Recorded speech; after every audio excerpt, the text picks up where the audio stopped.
Malthus yang kurang ajar menentang model kemakmuran baru. 1. Era optimisme pasca revolusi Amerika dan Prancis 1776 sampai 1790-an. Kaum optimis Condorcet dan Godwin memprediksi 1. Kemajuan produktivitas pesat, 2. Hilangnya penyakit dan kematian. Kritik Malthus Robert Malthus 1798 membantah konsekuensi penderitaan dan kejahatan tak terhindarkan dapat mengubah ekonomi menjadi dismal science atau ilmu yang suram. Populasi dan kritik terhadap optimisme ekonomi terbelakang. Ia lahir tahun 1766 dari keluarga kaya dikenal sebagai Robert atau Bob Malthus. Ia menulis karya kontroversial An Essay on the Principle of Population 1798. Pengaruh pada pemikiran modern mempengaruhi studi demografi dan populasi, mendukung kontrol populasi dan batas pertumbuhan ekonomi, mempengaruhi ekonomi makro ialah teori permintaan, efektif, konsumen, dan inspektor. Teori Malthus tentang kependudukan dan sumber daya. 2 hukum alam Malthus. 1. Pertumbuhan penduduk. Populasi tumbuh secara geometris atau eksponensial. 2. Pertumbuhan pangan.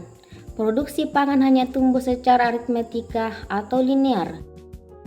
Teori Malthus sering menyalahkan pertumbuhan penduduk atas kelaparan dan kerusakan lingkungan, bukan faktor kebijakan pemerintah atau keterbelakangan ekonomi.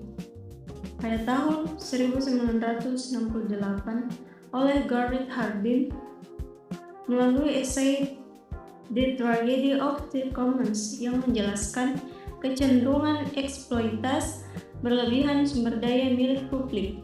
Pada tahun 1968, R.R. Leach menerbitkan buku The Population Bomb yang memperingatkan ancaman ledakan penduduk dan krisis pangan global. Bahkan memprediksi bahwa pada tahun 1970-an dunia akan mengalami kelaparan massal. Pada tahun 1960-an, ekonom Julian Simon serta pemikir klasik seperti Adam Smith meyakini bahwa kemajuan teknologi dan sistem pasar bebas mampu meningkatkan produksi, pendapatan, dan kesejahteraan manusia, sehingga kapitalisme dan inovasi dipandang sebagai solusi untuk mengatasi kemiskinan dan keterbatasan sumber daya. Ricardo hidup ketika Inggris mengalami inflasi karena biaya perang dan kebijakan Bank of England. Ia menulis karya penting The High Price Bullion pada tahun 1811 yang membahas inflasi dan standar emas. Kontribusi utamanya yang pertama, teori nilai kerja. Nilai barang ditentukan oleh jumlah kerja untuk memproduksi. Yang kedua, hukum pendapatan yang menurun. Penambahan input pada lahan terbatas menurunkan produktivitas. Yang ketiga, model jagung Ricardo, menggunakan jagung sebagai model untuk menjelaskan hubungan tanah, modal, dan keuntungan. Teori keunggulan komparatif Ricardo.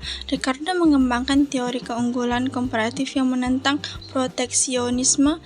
Teori ini membuktikan perdagangan bebas menguntungkan kedua negara, bahkan jika satu negara memiliki keunggulan absolut di semua produk. Teori ini mendukung penghapusan Corn Law pada 1846 dan merevolusi perdagangan dunia dengan membuktikan manfaat spesialisasi dan perdagangan bebas. Perbedaan teori Hickes-Ohlin dan Ricardo. Teori Ricardo, dasar perbedaannya produktivitas atau teknologi. Yang kedua, satu faktor produksi atau tenaga kerja. Yang ketiga, negara berspesialisasi sesuai keunggulan komparatif. Kemudian teori Hickes-Ohlin, yang pertama dasarnya perbedaan kesimpulan faktor produksi. Yang kedua, banyak faktor atau tenaga kerja, modal, dan tanah. Yang ketiga, negara ekspor barang yang gunakan faktor produksi melimpah. Fluktuasi harga komoditas dan ketidakstabilan ekonomi. Masalah utamanya yang pertama, harga komoditas premier seperti kopi, kakao, minyak sangat tidak stabil. Yang kedua, lebih fluktuatif dibanding barang manufaktur. Penyebabnya yang pertama, faktor alam seperti cuaca atau bencana. Yang kedua, produksi lambat menyesuaikan. Yang ketiga, tidak elastis terhadap harga. Yang keempat, pengaruh spekulasi pasar. Teori pembangunan ekonomi yang pertama, tahapan pertumbuhan Rostow.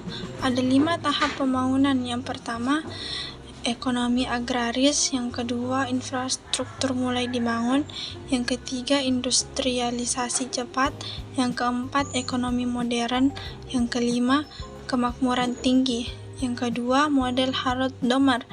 Yang pertama, investasi adalah kunci pertumbuhan. Yang kedua, jika tabungan tinggi, investasi tinggi, maka pertumbuhan tinggi. Yang ketiga, negara berkembang harus tingkatkan tabungan. Kelemahannya, Rostow terlalu sederhana, semua negara tidak sama. Harold Domar, abaikan teknologi dan SDM. Respon terhadap model Ricardo dan ekonomi Sravan. Yang pertama, kritik Sravan terhadap Ricardo. Teori nilai kerja Ricardo tidak konsisten. Gagal jelaskan harga dan distribusi.